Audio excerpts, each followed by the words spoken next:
critical pedagogy is one possible approach. It's necessary, but of course it's not sufficient. I don't think education is sufficient. Change at the level of schooling, at the level of our educational systems is not sufficient, but it's necessary. But it's not going to answer all our questions or all our problems. That's why I've gone beyond the field of education. That's why I try to work in as many different communities as I possibly can.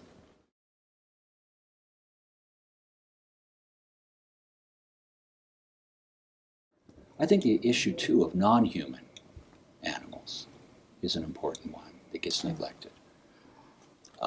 So I think critical pedagogy is looking at all kinds of issues. Disability, there's critical disability studies now. There's critical animal studies now. There's issues around gay, lesbian, bisexual, transgender, questioning students. So critical pedagogy and certainly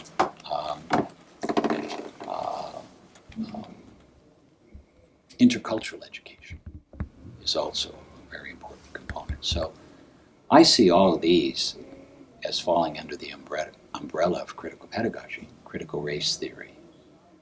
So there may be some differences among these positions, but they can all be considered under the umbrella of critical pedagogy.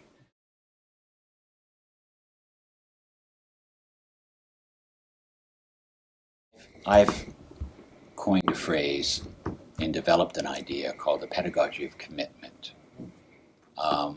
And we need a commitment to address the needs of those least served in our society. And that's an ethical commitment. I think in critical pedagogy, ethics precedes epistemology. So for instance, an epistemological question might be, who are you? So we want to find out what it means to be a human being. And we develop seminars and we do readings. What does it mean to be fully human? Right? How can we grow as human beings and be more sensitive and more open to inclusion and difference and diversity?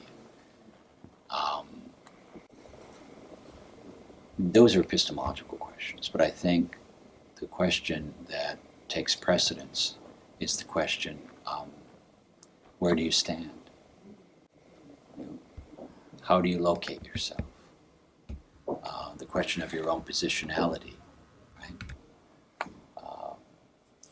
And the question of I'm here, and I'm here with you, is an ethical question, and that question comes first.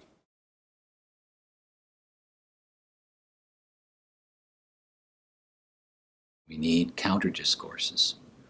We need counter-narratives. We need ways of putting a halt and creating what I call classrooms of psychosocial moratorium. That's actually a term C.A. Bowers came up with. And it refers to a space of dialogue where we can, as much as possible, try to eliminate the status and hierarchies that exist among us. But creating those spaces of possibilities through dialogue, it's very, very important in developing a sense of trust, a sense of comunalidad. Comunalidad is a term that comes from Oaxaca, Mexico, among the indigenous people. And it's, I think, a stronger term than solidarity, because solidarity can be one way. I can be in solidarity with you and your group. You might not be in solidarity with me. Comunalidad is reciprocal, and it's permanent. We are in solidarity. We are more than in solidarity. We're in comunalidad with each other. So creating those spaces in classrooms, and outside of classrooms, in organizations like yours, is very, very important.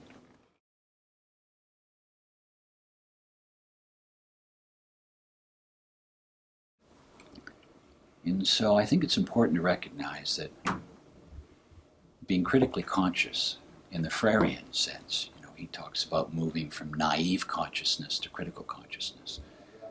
It's not a precondition for engaging in the struggle, because none of us are ever, we all have room to read more, learn more, become more sophisticated, develop a more nuanced understanding of the issue. At some point we need to act. And so critical consciousness, rather than being a precondition for struggle, is very often an effect, an outcome of struggle. You begin with action, you reflect upon that action, and then you deepen you deepen the transformation that you're looking for. And so I think that's really important, because otherwise you're just postponing the revolution. Right? You're postponing it. You're infinitely deferring it. And so I often recommend identifying a movement, a group, an organization, getting involved, and then coming together and reflecting on on your participation in those movements, for instance. So practice in this sense is a form of theory, and theory, in fact, is a form of practice. So, we don't do ourselves any good trying to figure out whether it's a chicken and the egg issue. What comes first, theory or practice? I mean, they're both dialectically entangled. And so I think that's what you have to do. You have to start. When you start writing, if you're writing something, or you're writing a paper, you start by writing, right? And then you rewrite, and you think more about it, and you improve what you're doing, and you craft what you're doing, and you're thinking about it, and you're also doing it at the same time. And so I think in social activism, we need to learn from that. Yeah.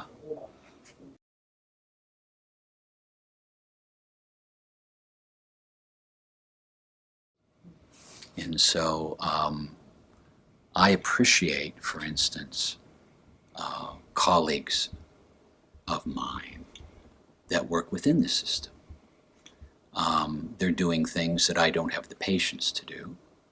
They're making those changes, in making those pedagogical changes that I just don't have the patience to work at. And they're able to do that, and I appreciate that. But I'm also encouraging colleagues and friends to understand the systemic challenge we have that faces us around global capitalism. So, it's a dialectical approach. I think we need to have a dialectical understanding of our life. Like Paulo Freiren said, read the word alongside the world, right? And I think you need to do that. I think that's the kind of approach, the dialogical approach that I encourage. But I'm not optimistic, but I'm hopeful. And I think there's a difference between hope and optimism. I reject the simple, facile notion of hope, that you find in political campaigns, for instance. I think hope has to be conjugated with struggle, as Cornel West and others have said.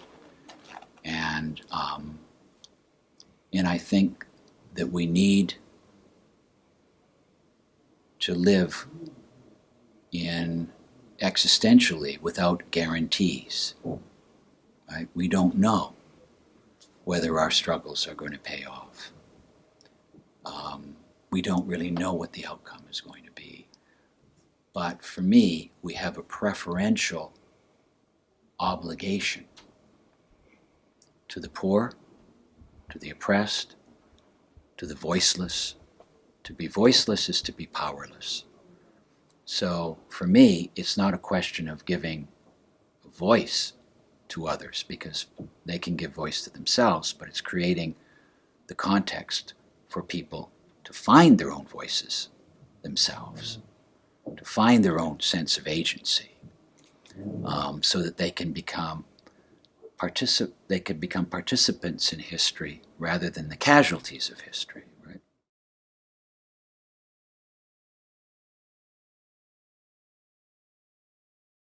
And we're seeing in the U.S. The legitimation of hate with the Republican, Party, and right now in the presidential race. It's so vicious and it's so mean-spirited, and it's showing a dimension of the U.S. that's been there forever, but now it feels it has a champion that can, they can legitimize it. And it's absolutely scary, to think that, you always think of Europe, at least if you're in the U.S., you think of Europe and you think of, the history of fascism. You think of Franco, you think of Mussolini, you think of Hitler, you think of dictators in the Eastern Bloc countries.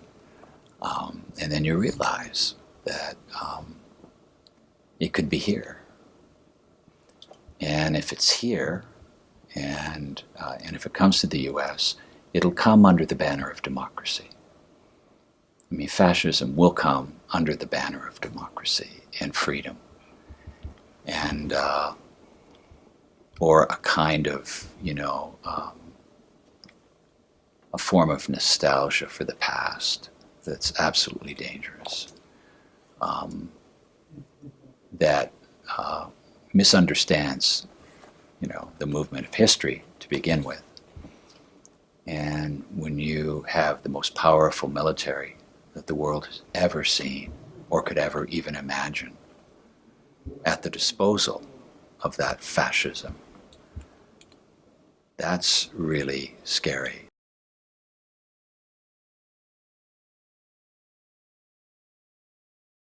Yeah, consumer citizenship is interesting because, in September the 11th, 2001, right after that horrible attack on the World Trade Towers, George Bush Jr. went on television. He made an announcement and said, if you want to do something to help, go out and buy things. Go out and purchase things. There's this, the whole notion of democracy is set within the context of consumption. So we have a phenomena that I call perpetual pedagogy. We're not just taught in schools, classrooms, seminar rooms. We're taught in every aspect of our lives, right? You could use a religious term, catechism, right? It's a capitalist catechism. We walk by advertisements, we see billboards. When we watch TV, we have to go through all these commercials, and even if we want to see a video or a story on the internet, you have to go through a commercial first. So there's this notion of perpetual pedagogy. We're always being taught. How can we develop literacy, multiple literacies? We don't need to develop one kind of literacy, but multiple literacies, so that we can understand what's occurring and how this pedagogy, the pedagogy of the everyday, is informing our attitudes, our emotions, our ideologies, our preferences, our dreams, our desires, and how we're being formed as citizens in a capitalist society. We have to look at the systemic roots of the crisis. And that doesn't mean necessarily that we don't at the same time address the more local, right, idiosyncratic issues. So for me, the question is not a question of, are you a reformer or are you a revolutionary? I think that that's a false binary. I think you can be a reformer and a revolutionary. They're not mutually exclusive positions to take. They're both and. Dialectics is about mediation. It's not about juxtaposition. It's not either you're a reformer or you're a revolutionary. You can be both. So a lot of people critique reformers as being incremental, taking little steps. I think that's important, and we should try to do that, but we should also have a larger vision of where we're going. Unless you know where you're going, any road will take you there. Seems to me that's a quotation from Michael Leibowitz, who's a wonderful socialist economist. So for me, that's a question of working within the system as much as you can to make those necessary changes you're able to make, but having a larger vision and working towards that vision.